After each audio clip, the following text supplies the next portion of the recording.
Sir, this yard is becoming everyone's problem, not just yours. I'm doing the best I can. Where are your kids? Why aren't they helping you? Ma'am, if the yard's the problem, let me take care of it. You're gonna mow this whole yard? Yes.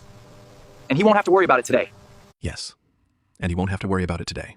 I didn't know what he was carrying long before the grass ever got this tall. I only knew that no one deserves to be judged before their story is heard. Before I tell you the rest of this story, comment which US state you're watching from.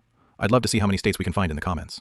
After the neighbor walked away, I introduced myself and asked the old man if he'd allow me to take care of the yard. He looked embarrassed more than anything else, and quietly said, "I never imagined I'd be the neighbor with the overgrown lawn." He explained that he and his wife had lived in that house for more than 40 years, and every Saturday morning they used to work in the yard together. Then everything changed when she became seriously ill. Over the past year, most of his days had been spent helping her get dressed, preparing every meal, organizing her medications, driving her to doctor's appointments, and sitting beside her through treatments that often left her too weak to even walk across the room without his help.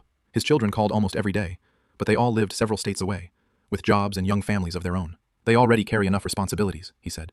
"The last thing I want is for them to feel guilty every time my grass gets a little taller." He admitted there were mornings when he rolled the mower out of the garage, looked across the yard, and honestly believed he could finish it. But before he could even pull the starter cord, his wife would call his name from inside the house, needing help to stand, needing a glass of water, or simply needing someone to sit beside her because she was afraid. "Every single time," he said with a gentle smile. "Choosing between the lawn and my wife was the easiest decision I've ever made." Those words stayed with me. I told him the grass wasn't proof that he had stopped caring. It was proof that he had spent his time caring for someone else. So I unloaded my mower and got to work. I cleared the sidewalk first, trimmed the thick grass along the driveway, mowed the entire front yard, cleaned the overgrown fence line, finished the backyard, and used the blower until every walkway looked clean again. Every now and then I glanced toward the house and saw the old man looking through the front window.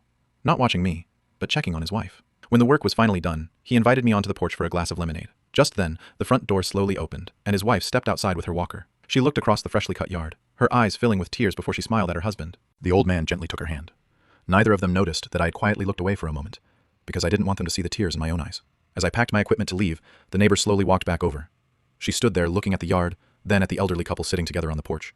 After a long silence, she quietly said, "I'm sorry. I thought your children had forgotten you." The old man smiled kindly and answered, "No, they love us very much.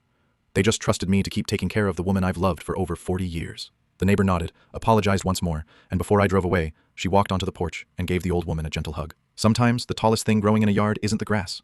It's the burden someone has been carrying alone. If this story touched your heart, comment "together" for every husband or wife who keeps showing up for the person they promised to love, no matter how difficult life becomes. A neglected yard can always be restored, but the time we spend caring for the people we love is something we'll never get back.